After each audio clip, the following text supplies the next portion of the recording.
All right. Thank you, everybody. We have the head coach, Jonatan, Giráldez, Paige, Metayer, and Kate Wiesner. Let's kick us off. John.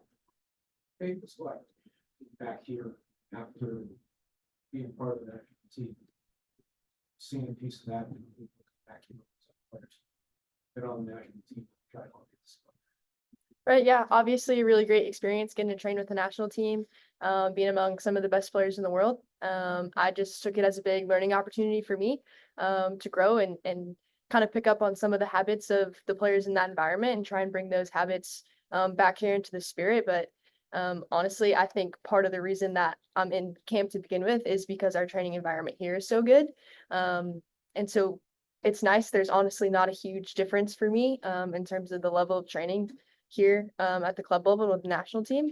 But yeah, trying to take all those experiences with the national team and bring them back here, but pretty top-notch training level here with the Spirit to begin with. Can you take us through what happened with Beaver's children at that valve to set up that company? Say again. Can you take us through what happened lead up to the penalty kick, the reaction, what happened? The penalty. Yeah, it was a situation into the box.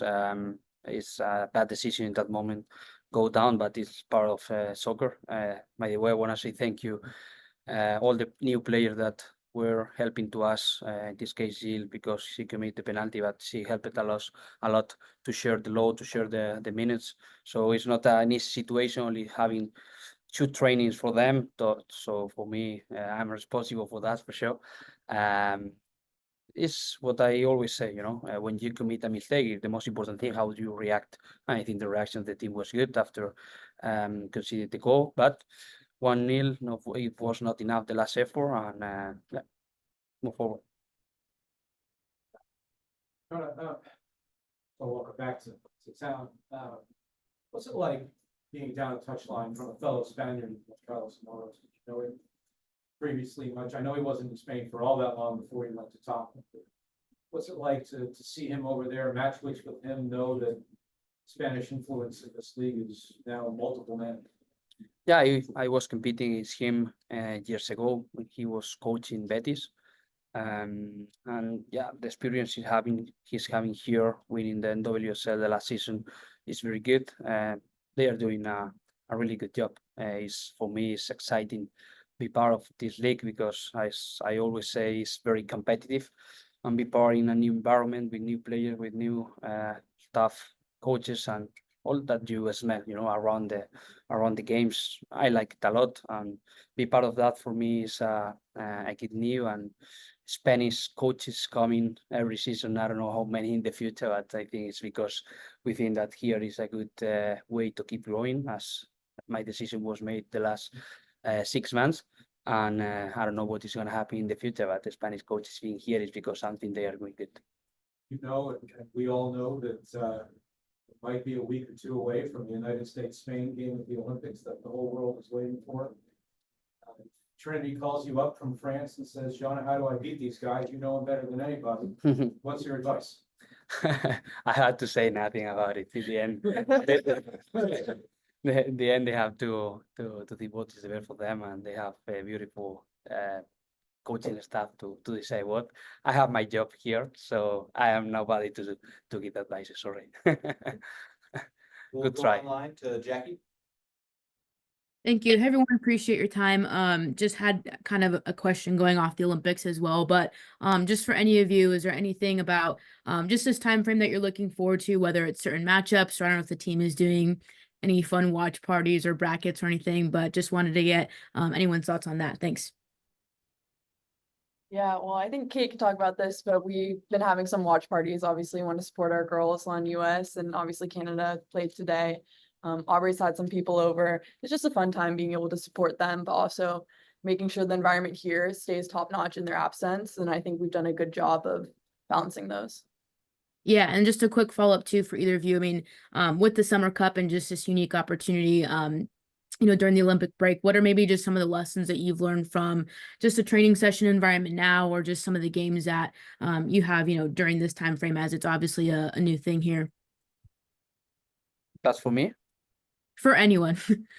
I think this period, this break is important to rest. We did it, and then to keep adding load, especially in training. As we said, in the beginning of the week, have the option to play this kind of competition, give us the opportunity to show everything what we are doing along the week.